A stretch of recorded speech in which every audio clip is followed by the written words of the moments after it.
جسم کو طاقت ملتی ہے خوراک سے۔ جب انسان کی خوراک صحیح ہے، اگر اچھی خوراک کھاتا ہے تو اس کا جسم تندرست رہے گا اور اسے بہتر طاقت مینٹین ہوگی۔ اگر غذا میں کوئی چیز ایسی ہے جو ہمارے لیے صحیح نہیں ہے، کوئی زہریلی چیز اگر ہم کھائیں گے تو اس کا نتیجہ کیا ہوگا؟ ہمارے اندر بیماری پیدا ہوگی، تکلیف ہوگی، اور اس کے بعد ڈاکٹروں کے پاس جانا پڑے گا، وہاں مال خرچ کرنا پڑے گا، کیونکہ غلط چیز کھانے کی وجہ سے جو تکلیف، جو بیماری لاحق ہوئی ہے اسے دور کرنا ہے۔ یہ تو بات سچ ہے۔ اللہ سبحانہ و تعالیٰ کے قانونوں کو جو پورا کرنا ہے عبادت کی شکل میں، اس کے لیے اللہ تبارک و تعالیٰ کہتے ہیں یا ایھا الناس کلوا مما فی الارض حلالا طیبا ولا تتبعوا خطوات الشیطان انہ لکم عدو مبین۔ اے لوگو، ایمان کو پانا ہے، اچھے اعمال کی طرف رغبت کرنا ہے تو تمہیں چاہیے کہ زمین پر میری حلال کردہ جو چیزیں ہیں انہی چیزوں کو استعمال کرو اور شیطان کی اتباع نہ کرو، کیونکہ وہ تمہارا کھلا دشمن ہے۔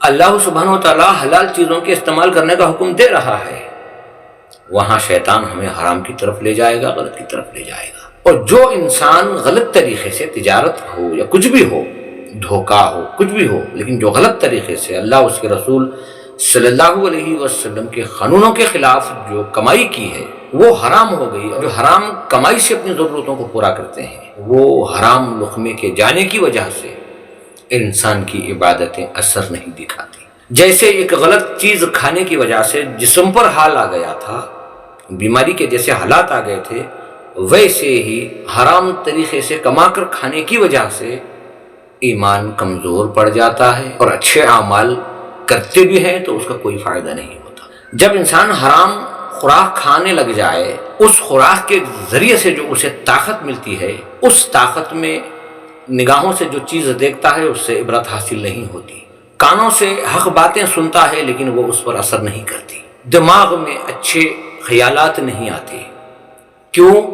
کیونکہ جو غذا تم نے استعمال کی ہے وہ حرام ہے، اور حرام غذا جہاں ہوتی ہے نہ وہاں سلامتی کی دعا ہو سکتی ہے، نہ عبادتوں میں کوئی جان ہو سکتی ہے۔ اسی لیے اللہ کہتا ہے اے میرے بندو، تم پہلے حلال کے عادی بن جاؤ۔ جو حلال کے ذریعے سے جو طاقت مینٹین ہوتی ہے، جو طاقت ملتی ہے، وہ طاقت اسے خیر کی طرف لے جائے گی۔ یہی حقیقت ہے۔